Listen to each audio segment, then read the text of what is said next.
Hello दोस्तों, पिछली video में कंज्यूमर प्रोटेक्शन एक्ट के फीचर्स, कॉन्सेप्ट और इम्पोर्टेंस देखने के बाद आज की वीडियो में हम लोग कंज्यूमर प्रोटेक्शन एक्ट के मेन प्रोविजंस की बात करेंगे। तो चलिए शुरू करते हैं वीडियो। कंज्यूमर प्रोटेक्शन एक्ट का जो मेन प्रोविजंस है उसको 8 पॉइंट में बताया गया है। पहला पॉइंट है मीनिंग ऑफ कंज्यूमर, यानी इस एक्ट के अकॉर्डिंग कौन कंज्यूमर है होगा, उसकी क्या डिफिनीशन होगी। दूसरा है ग्राउंड्स फॉर कंप्लेंट, इस एक्ट के अकॉर्डिंग किस आधार पर कंज्यूमर शिकायत कर सकता है। तीसरा पॉइंट है 3 टियर जुडिशियल मशीनरी, यानी कौन सा लेवल है, कहाँ पर शिकायत की जा सकती है। चौथा पॉइंट है कंप्लेंट डिस्पोजल पीरियड, शिकायत अगर कोई कंज्यूमर करता है तो कितने दिन में उसकी शिकायत का निस्तारण हो सकता है, यानी उसकी शिकायत पर कार्रवाई होगी और उस प्रॉब्लम को सॉल्व किया जाएगा। पांचवा पॉइंट है हु कैन फाइल कंप्लेंट, कौन कंप्लेंट कर सकता है। छठवां पॉइंट है अगेंस्ट हुम can the complaint be filed, किसके खिलाफ कंप्लेंट की जा सकती है, इसको भी देखा जाएगा। सातवां पॉइंट है कंप्लेंट फ़ी। आठवां पॉइंट और लास्ट पॉइंट है रिलीफ या remedies available to customers, customers को किस तरह से सुकून मिलेगा, किस तरह से उनकी शिकायत को सॉल्व किया जाएगा। ये सारी चीज़ें हम लोग कंज्यूमर प्रोटेक्शन एक्ट में देखेंगे। पहला पॉइंट है meaning of consumer. Under the consumer protection act एक कंज्यूमर मीन्स, इस एक्ट के अकॉर्डिंग एक कंज्यूमर जो है वो कौन हो सकता है। इस एक्ट के अकॉर्डिंग कंज्यूमर एक पर्सन होता है who buys any goods for consideration, जो गुड्स खरीदता है किसी कंसिडरेशन के लिए। कंसिडरेशन का मतलब होता है कि जब भी आप कोई चीज़ खरीदते हैं तो उसके बदले में जो देना चाहते हैं उसे कहते हैं कंसिडरेशन।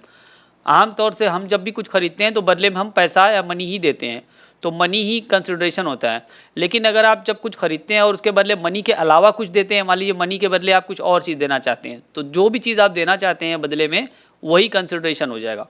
फॉर एग्जाम्पल आपने एक कार खरीदी और कार के बदले में आपने अपने घर में कोई मशीन थी, उस मशीन को दे दिया, तो वो जो मशीन है आपने कार के बदले दी है वो कंसिडरेशन हो जाएगा।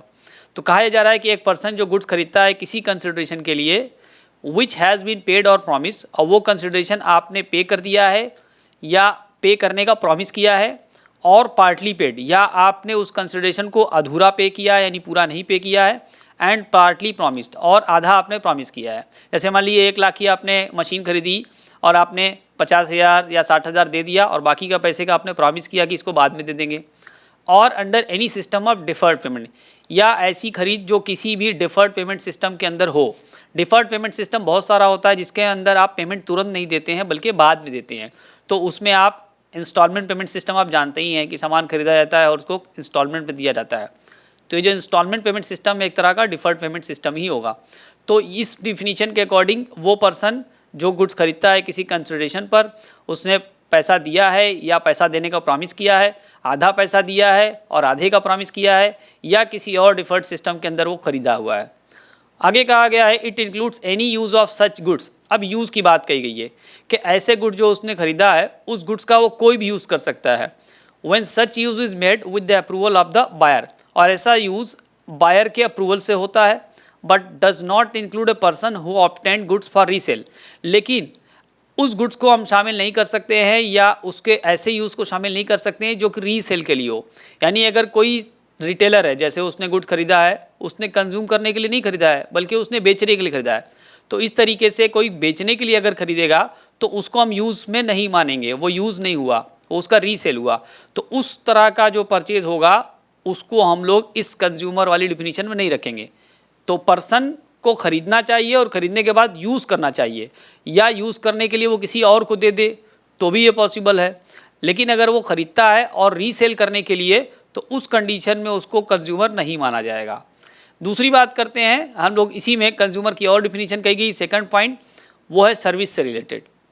Any person who hires or avails of any service, कोई भी पर्सन जो सर्विस को उठाता है, उसका फ़ायदा उठाता है या सर्विस को किराए पर लेता है फॉर ए कंसिडरेशन, कंसिडरेशन के बदले, अभी आपको मैंने बताया, विच हैज़ बीन पेड और प्रॉमिस, और वो कंसिडरेशन उसने पे कर दिया है या प्रॉमिस किया है देने का, और under any system of deferred payment, या डिफर्ड पेमेंट के किसी सिस्टम में उसने खरीदा है। तो यहाँ पर वही सारी चीज़ें हैं, यहाँ पर सिर्फ सर्विस वाली बात की गई है। पिछले पार्ट में बताया गया था गुड्स को खरीदने के लिए, इसमें कहा गया है सर्विस को लेने के लिए। आगे कहा गया है it includes any beneficiary of service. तो यहाँ पर कोई भी सर्विस का बेनिफिशियरी हो सकता है, ज़रूरी नहीं कि जिसने सर्विस के लिए पे किया है वही उसका फ़ायदा उठाए, कोई और भी बेनिफिशियरी हो सकता है। When such services are availed of with the approval of the person concerned. ऐसी सर्विस जो किसी पर्सन के अप्रूवल से हो जाए, जैसे मान लिया आपने सर्विस का पैसा लिया, टेलीफोन बिल जैसे मान लिया आपने पे की, लेकिन उसका इस्तेमाल, उस फ़ोन का इस्तेमाल अगर मैं भी कर लेता हूँ आपकी मर्ज़ी से, आपने अप्रूवल हमें दिया है, तो हम भी कंज्यूमर हो जाएंगे उसके। But does not include a person who avails of such services for any commercial purpose. लेकिन उस पर्सन को शामिल नहीं किया जा सकता है जो कि सर्विस का इस्तेमाल इसलिए करता है कि उससे कोई फ़ायदा उठाए या कॉमर्शियल पर्पज़ हो। आपने फ़ोन की सर्विस ली है, आपने कनेक्शन लिया है फ़ोन का, आपने मुझे दे दिया इस्तेमाल करने के लिए, लेकिन मैंने उस फ़ोन का इस्तेमाल इस तरीके से किया कि उस सर्विस को मैं किसी और को दे रहा हूँ, बदले में पैसा ले रहा हूँ, तो हमने कॉमर्शियल पर्पज़ कर लिया। तो ये जो मेरा हुआ कमर्शियल पर्पज़, अब मैं कंज्यूमर की कैटेगरी में नहीं आ पाऊंगा इस डिफिनीशन के अकॉर्डिंग, क्योंकि मैं खुद उस सर्विस का इस्तेमाल नहीं कर रहा हूं। नेक्स्ट पॉइंट है ग्राउंड्स फॉर कंप्लेंट, किस आधार पर शिकायत की जा सकती है। पहला पॉइंट है अनफेयर रिस्ट्रिक्टिव ट्रेड प्रैक्टिसेस। दूसरा है डिफेक्टिव गुड्स, डिफेक्टिव गुड्स हो तो शिकायत हो सकती है। तीसरा है डिफिशियंसी ऑफ सर्विस, किसी सर्विस में कमी होने पर। एक्सेसिव चार्जिंग ऑफ प्राइस, ज़्यादा प्राइस चार्ज कर लेने पर। और सप्लाई ऑफ हैज़ार्डियस गुड्स, खतरनाक गुड्स की सप्लाई करने पर। इसको हम लोग डिटेल में देखते हैं। पहला पॉइंट है अनफेयर और restrictive trade practices. Unfair trade practice पहले देखेंगे, फिर रिस्ट्रिक्टिव ट्रेड प्रैक्टिस देखेंगे। पहले अनफेयर। अनफेयर ट्रेड प्रैक्टिस का मतलब है to adopt a faulty way to gain excess profit, गलत तरीका इस्तेमाल करना ज़्यादा प्रॉफिट कमाने के लिए। Example, launch a gift scheme. आप ऐसा गिफ्ट स्कीम देने की बात कर रहे हैं, लेकिन गिफ्ट असल में गिफ्ट नहीं है। आप क्या कर रहे हैं कि गिफ्ट को अपनी कॉस्ट में शामिल कर ले रहे हैं। तो आप कस्टमर को बेवकूफ़ बना रहे हैं कि आपने गिफ्ट दिया, लेकिन दरअसल गिफ्ट नहीं दिया है, क्योंकि गिफ्ट का पैसा तो आप शामिल कर चुके हैं। Not following the prescribed standard, कोई ऐसी चीज़ जो दी जा रही है लेकिन उसका स्टैंडर्ड आप फॉलो नहीं कर रहे हैं। रिजॉर्ट टू होर्डिंग, जमाखोरी कर रहे हैं, बहुत ज़्यादा सामान इकट्ठा कर लेना ताकि इमरजेंसी के वक्त उसका फ़ायदा उठाया जाए।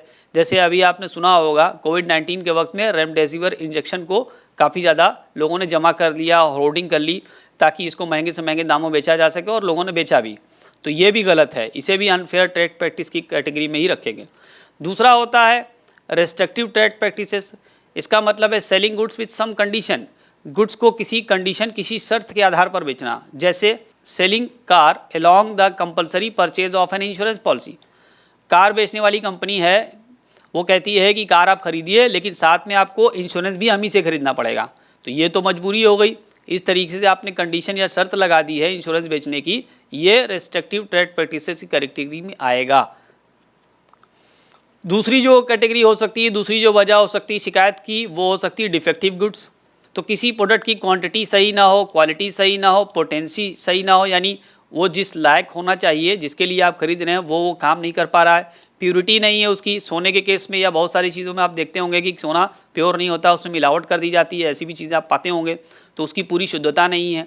या किसी गुड्स को जो कि किसी एक्ट से रिलेटेड है या कॉन्ट्रैक्ट के अकॉर्डिंग नहीं है, आपने कॉन्ट्रैक्ट किया था अपने सेलर से कि आप हमें इस तरह का चीज़ ऐसी ऐसी देंगे, लेकिन वैसे कॉन्ट्रैक्ट के अकॉर्डिंग उसने नहीं दिया, तो आप उसे डिफेक्टिव गुड्स ही कहेंगे। एग्जाम्पल दिया हुआ है the quality of the product is not same as written on the pack.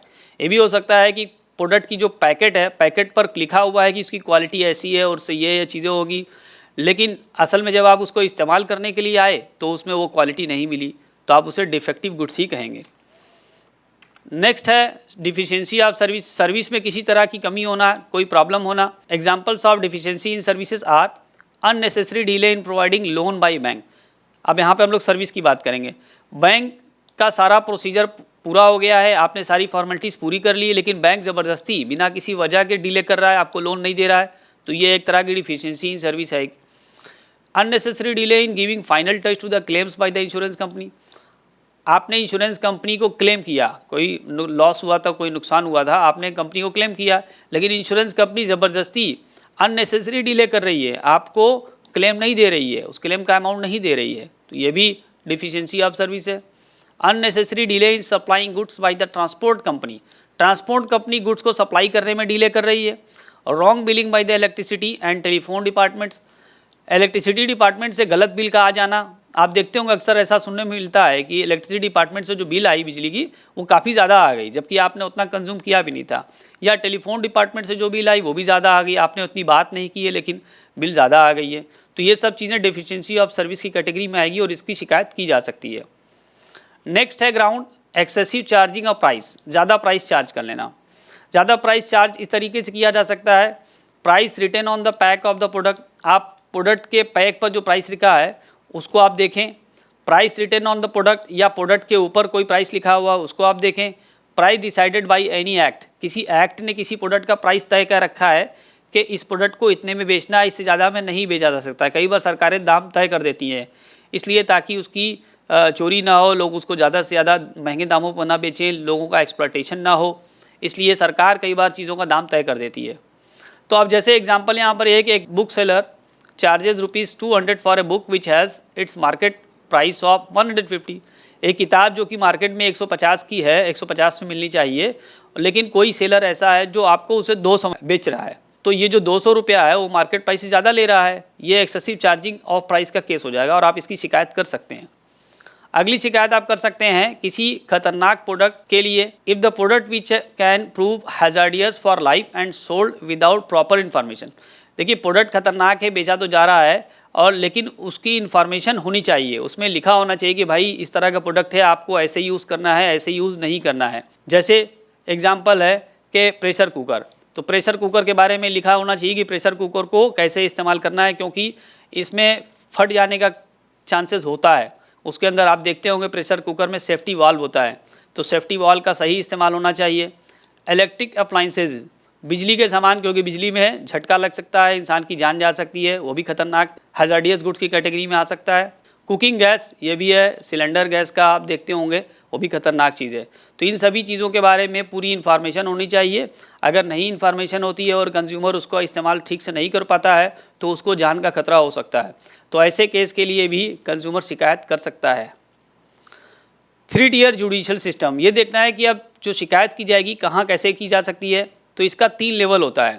सबसे निचला लेवल जो होता है वो डिस्ट्रिक्ट लेवल कहलाता है। अगर 1 करोड़ रुपए तक के मामले हैं तो उसको डिस्ट्रिक्ट लेवल में ही सॉल्व किया जा सकता है, वहाँ शिकायत दर्ज हो सकती है। दूसरा है state level, exceeding 1 crore and up to 10 crore, 1 crore रुपए से लेकर के 10 करोड़ रुपए तक की अगर शिकायत आप दर्ज करते हैं तो स्टेट लेवल में कर सकते हैं।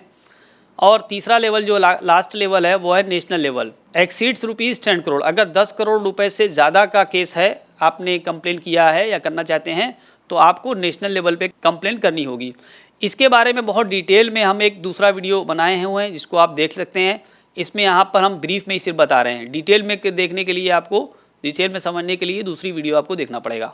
चौथा पॉइंट है कंप्लेंट डिस्पोजल पीरियड, कंप्लेंट जो की जाएगी वो कितने दिन में सॉल्व हो जाएगी। तो इसमें 2 केस होता है, नॉर्मल सिचुएशन और स्पेशल सिचुएशन। नॉर्मल सिचुएशन में टाइम लिमिट 3 महीना है, 3 महीने के अंदर सॉल्व हो सकता है। 3 महीना कब से? From the date of receipt of notice by the opposite party. देखिए जब कस्टमर शिकायत करेगा तो वो शिकायत की नोटिस उस पर्सन के पास भेजी जाएगी, कोर्ट उसको भेजेगा जिसके खिलाफ आपने शिकायत की है। तो वो जो पर्सन है जिसके खिलाफ आपने शिकायत की है वो आपकी नोटिस को रिसीव करेगा, कोर्ट की नोटिस को रिसीव करेगा। तो उसकी नोटिस रिसीव करने के 3 महीने के अंदर नॉर्मल सिचुएशन में केस सॉल्व हो जाता है, लेकिन स्पेशल सिचुएशन में थोड़ा टाइम ज़्यादा लगता है। स्पेशल सिचुएशन क्या होती है इसको समझ लीजिए। स्पेशल सिचुएशन का मतलब होता है कि जिस प्रोडक्ट के लिए आपने शिकायत की है या कंज्यूमर ने शिकायत की है, उस प्रोडक्ट की जांच होगी, उसका टेस्ट होगा कि शिकायत आपकी सही है या नहीं सही है। जिस प्रोडक्ट के बारे में आप कंप्लेन कर रहे हैं क्या ऐसी प्रॉब्लम आ रही है उस प्रोडक्ट में या नहीं आ रही है, तो वहाँ पर उस प्रोडक्ट को टेस्ट करने की ज़रूरत पड़ती है। तो जब टेस्ट करने की ज़रूरत पड़ेगी प्रोडक्ट को तो जाहिर सी बात है टाइम उसमें ज़्यादा लगेगा। इसलिए यहाँ पर जो मैक्सिमम पीरियड लिया गया है वो 5 महीना लिया गया है। तो स्पेशल सिचुएशन में 5 महीने में केस सॉल्व हो सकता है और नॉर्मल सिचुएशन में 3 महीने में हो सकता है। नेक्स्ट पॉइंट है who can file complaint. Complaint कौन कर सकता है? पहला है एक कंज्यूमर जाहिर सी बात है कंप्लेन कर सकता है, कंज्यूमर प्रोटेक्शन एक्ट है। कंज्यूमर कौन होता है उसको पहले पॉइंट में बताया गया है। दूसरा है ए रजिस्टर्ड कंज्यूमर एसोसिएशन, कंज्यूमर का कोई एसोसिएशन है जो कि रजिस्टर्ड हो, खुद एसोसिएशन कंप्लेन कर सकती है। तीसरा है वन और मोर कंज्यूमर्स टुगेदर, एक या कई कंज्यूमर मिल करके भी शिकायत कर सकते हैं। जैसे किसी एक प्रोडक्ट को एक साथ कई कंज्यूमर यूज़ कर रहे हैं और उस प्रोडक्ट के अंदर एक जैसी प्रॉब्लम आ रही है तो सभी लोग मिल करके भी शिकायत कर सकते हैं। चौथा है सेंट्रल गवर्नमेंट और any state government. Central government अगर कंज्यूमर है तो वो भी शिकायत कर सकती है, स्टेट गवर्नमेंट कंज्यूमर है तो वो भी शिकायत कर सकती है। In case a consumer being minor, his parent और लीगल गार्जियन। अगर कंज्यूमर माइनर है, माइनर का मतलब अवयस्क है, 18 साल से कम है, तो अगर कंज्यूमर 18 साल से कम है तो वो तो केस नहीं कर सकता है, क्योंकि केस करने की जो कंडीशन होती है वो 18 से ऊपर होती है, मेजर होना चाहिए। तो अगर 18 साल से कम का कोई पर्सन है, माइनर है, तो उसके बिहाफ पर उसका पेरेंट, उसके माता पिता या उसका जो गार्जियन होगा, लीगल गार्जियन, वो शिकायत कर सकता है। और लास्ट पॉइंट है in case death of a consumer. अगर कंज्यूमर की डेथ हो जाती है तो उसका जो लीगल एयर्स होगा, यानी उसका जो वास्तविक कानूनी उत्तराधिकारी होगा, उसका जो वारिस होगा, और लीगल रिप्रेजेंटेटिव या उसका लीगल रिप्रेजेंटेटिव जो होगा वो शिकायत कर सकता है। अब होता है जैसे मान लीजिए कभी कोई ड्रग है या कोई दवा है जो कस्टमर को दी गई, कस्टमर यहाँ कंज्यूमर को दी गई, पेशेंट को दी गई, तो अल्टीमेट जो कंज्यूमर है वो तो पेशेंट था, लेकिन उस दवा के इस्तेमाल करने के बाद पेशेंट तो मर गया। तो अब जो मर गया है पेशेंट, वो कैसे शिकायत कर सकता है? जाहिर सी बात है वो नहीं कर पाएगा। तो उसके बिहाफ पर जो उसका लीगल कानूनी उत्तराधिकारी होगा वही शिकायत कर सकता है। नेक्स्ट है अगेंस्ट हुम can the complaint be filed. किसके खिलाफ कंप्लेंट की जा सकती है, ये पॉइंट देखना है आपको, यानी कौन होगा जिसके खिलाफ आप कंप्लेंट करेंगे। इसमें दो बातें हैं। फॉर डिफेक्टिव गुड्स, अगर गुड डिफेक्टिव है तो आप सेलर के खिलाफ कंप्लेंट कर सकते हैं या मैन्युफैक्चरर के खिलाफ कंप्लेंट कर सकते हैं। दूसरा, फॉर डिफिशियंसी ऑफ सर्विस, अगर सर्विसेज में कोई कमी पाई गई है तो आप सर्विस प्रोवाइडर के खिलाफ कंप्लेंट कर सकते हैं। नेक्स्ट है कंप्लेंट फी। जब आप कंप्लेंट करेंगे तो उसकी कुछ फीस होगी। So with every complaint it's fixed court fee is deposited in the consumer court. तो जाहिर सी बात है बिना फी के आपकी फाइल आगे नहीं बढ़ेगी, आपका केस आगे नहीं बढ़ेगा। कुछ एक फीस होगी जो डेफिनेट अमाउंट होगा, उसको कंज्यूमर को पे करना पड़ेगा। और लास्ट पॉइंट है रिलीफ या remedies available to consumer. Consumer को किस तरह से राहत मिलेगी, किस तरह से उसकी इस प्रॉब्लम का सॉल्यूशन हो सकता है, वो देखते हैं। कई पॉइंट है इसके अंदर। पहला पॉइंट है रिमूवल ऑफ डिफेक्ट्स। अगर डिफेक्ट्स की बात की गई है, कंज्यूमर ने शिकायत की है कि प्रोडक्ट डिफेक्टिव है, तो कोर्ट आर्डर दे सकता है कि डिफेक्ट को दूर करा जाए, रिमूव इट्स डिफेक्ट्स। दूसरा है रिप्लेसमेंट ऑफ गुड्स। अगर प्रोडक्ट अच्छा नहीं है, प्रोडक्ट की कोई प्रॉब्लम थी, तो उसके रिप्लेसमेंट के लिए बात की जा सकती है। कोर्ट ऑर्डर दे सकता है कि भाई इसको प्रोडक्ट बदल करके दूसरा दो। Refund the price. अगर कंज्यूमर इस बात की डिमांड करता है कि नहीं उसे प्राइस चाहिए, दूसरा प्रोडक्ट नहीं चाहिए, उसको भरोसा नहीं है, तो कोर्ट इस तरह का भी ऑर्डर दे सकता है कि इसका पैसा लौटाया जाए। Award of compensation. फिजिकल और any other loss to consumer can be compensated by the order of the court. अगर किसी और तरह का लॉस हुआ है, आपने कोई प्रोडक्ट लिया, उस प्रोडक्ट के कंजम्पशन से आपको कुछ और भी प्रॉब्लम हो गई, जैसे दवा है, दवा आपने खाई, उसका कोई साइड इफेक्ट हो गया, तो उसके साइड इफेक्ट के लिए भी आप केस करे होंगे। तो जो भी लॉस हुआ है, जो भी डैमेज हुआ है, उस टोटल अमाउंट के डैमेज के लिए एक केस किया जा सकता है और वो टोटल अमाउंट कोर्ट के आदेश से कंज्यूमर को दिया जा सकता है। Removal of deficiency in service. अगर सर्विस में किसी तरह की डिफिशियंसी पाई जा रही, जैसा कि हमने आपको बताया कि डिले हो सकता है और इस तरह की डिफिशियंसी हो सकती है, तो कोर्ट ऑर्डर दे सकता है कि भाई क्यों डिले हो रही है। बैंक लोन जैसे अगर देने में डिले कर रहा है, आपने सारी फॉर्मेलिटी पूरी कर दी है, तो कोर्ट का आदेश आ सकता है कि इसको लोन फौरन दिया जाए। जब इसने सारी फॉर्मेलिटीज़ कर ली है तो क्यों इसको डिले किया जा रहा है। डिसकंटिन्यूएंस ऑफ अनफेयर और रिस्ट्रिक्टेड ट्रेड प्रैक्टिसेस। आपको पता है अनफेयर और रिस्ट्रिक्टेड ट्रेड प्रैक्टिसेस क्या होती है, तो इसके लिए भी कोर्ट का आदेश आ सकता है कि ये सब चीज़ें ख़त्म किया जाए। Such practices can be banned with the immediate effect. Stop the sale of hazardous goods. ऐसे खतरनाक गुड्स जिनके बारे में आप पूरी जानकारी नहीं दे रहे हैं और लोगों की जान जा रही है, खतरा हो रहा है, फौरन कोर्ट आदेश दे सकता है कि ऐसे हैजार्डियस गुड्स को, जो कि लाइफ के लिए खतरा है, उसकी सेलिंग को, उसकी बिक्री को रोक दिया जाए। Withdrawal of hazardous goods from the market. ये भी हो सकता है कि जो पहले से खतरनाक गुड्स मार्केट में अवेलेबल हैं, उनको भी कोर्ट आदेश दे सकता है कि उसको वापस बुला लिया जाए। जैसे कभी कभी कोई कार है, ऐसी कार मार्केट में आ गई जिसके अंदर मैन्युफैक्चरिंग डिफेक्ट था और उससे लोगों का एक्सीडेंट हो रहा है, लोग खरीद चुके हैं, तो इसमें जी पॉइंट में ये है कि आगे और कारें न बेचे कंपनी, ये मना किया जाएगा। और एच पॉइंट में ये कहा गया कि जो कारें बेची जा चुकी हैं ऐसी खतरनाक, उसको वापस मंगाया जाएगा कस्टमर से कांटेक्ट करके उनको बुलाया जाएगा कि भाई आप ये प्रोडक्ट वापस दे दीजिए, हम आपको दूसरा प्रोडक्ट दे देंगे, क्योंकि ये प्रोडक्ट में कोई मैन्युफैक्चरिंग फॉल्ट थी, इसकी वजह से एक्सीडेंट हो रहा है। तो ये है विड्रॉल। और लास्ट पॉइंट है इसके अंदर, पेमेंट ऑफ एडिक्वेट कॉस्ट। जब कंज्यूमर कोई शिकायत करता है तो उसका पैसा खर्चा होता है। कोर्ट कचहरी में मालूम है आपको कितना पैसा लगता है, तो वो सारे जो खर्चे होंगे कंज्यूमर उसकी भी डिमांड कर सकता है, और वो सारे खर्चे भी जिस पर्सन के खिलाफ कंप्लेन की गई है उसको देना पड़ेगा, वो चाहे सेलर हो या मैन्युफैक्चरर हो या सर्विस प्रोवाइडर हो। तो आज की वीडियो में यहाँ तक ही। उम्मीद करते हैं आपको वीडियो पसंद आया होगा। तो अगर आपने मेरे चैनल को अभी तक सब्सक्राइब नहीं किया है, आप इस चैनल पर नए हैं, तो प्लीज़ इसको सब्सक्राइब कर दीजिए। हम आपके लिए वीडियो बनाते रहते हैं। वीडियो अच्छा लगा हो तो उसको लाइक और शेयर ज़रूर कर दें। अपना बहुत ख्याल रखिएगा। मिलते हैं अगली वीडियो में, तब तक के लिए गुड बाय।